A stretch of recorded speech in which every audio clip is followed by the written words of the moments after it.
May it please the court, counsel, and you, ladies and gentlemen of the jury.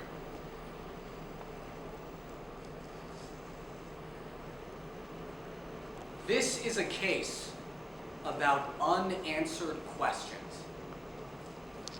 The prosecutor just got up before you and talked about choices.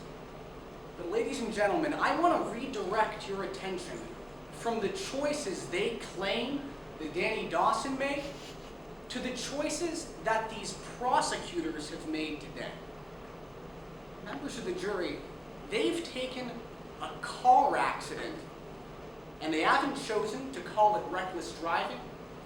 They haven't chosen to call it manslaughter. They've chosen to call an accident a murder. And when they made that choice, they assumed a very heavy burden. A burden that throughout the entirety of today's trial is going to stay squarely on this table and never once move over to that one. This burden of proof is to convince all of you that an accident is the same thing as a drunken murder, not until it's possible, or probable, or likely, or more than likely. They have to lift the weight of fact until you're convinced beyond a reasonable doubt. But ladies and gentlemen of the jury, there are too many unanswered questions for you to make that call today, for you to convict Miss Dawson. It doesn't take 20 reasonable doubts, or 10, or 5. Folks, all it takes is one. But we, the defense, are going to present three. Three important questions we hope that you keep in mind throughout today's trial. Question number one. What happened during the police investigation? Both sides have agreed, have stipulated, that a black box that's supposed to record how fast a car is going in this case, a black box that's supposed to withstand impact of a plane crash, was destroyed in a low-speed car accident.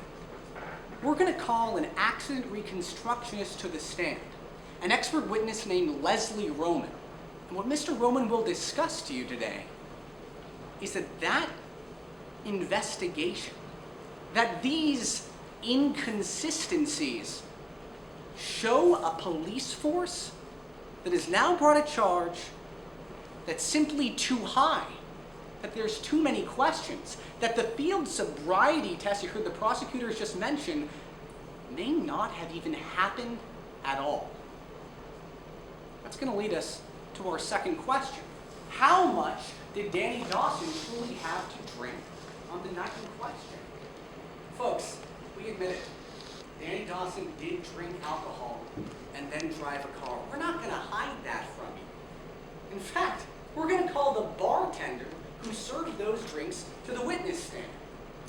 The bartender, Jordan James, will explain to each and every one of you that he's seen customers that are too drunk to fly a kite, sober enough to fly a plane, and when he saw Danny Dawson leave the bar that night, he was convinced, as you'll be convinced, Danny was fine to drive. So if Danny was fine to drive, why was there that swerving crash? That's the third question. Is there a reason, an explanation for Danny Dawson crashing that car? We're going to call an eyewitness to the stand named London Bennett.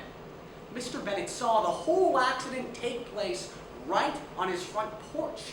And he's going to tell you that before the accident occurred, he saw his dog run off towards the road. Just a little after that dog ran off towards the road, all of a sudden, that car swerves and jerks back, and you'll have to think to yourself, is that the action of a drunken murderer? Or was Danny Dawson just trying to avoid something that got in the car's path? Ladies and gentlemen of the jury, the prosecution talked for so long about choices. He's right. The choice in this case, though, is not the prosecutors. Not any of their witnesses. Not mine. It's yours. After you hear all the evidence, we'll go back to our lives, as will they, as will all of you. But today, On Miss Danny Dawson's one day in court, we're going to ask you to find her not guilty.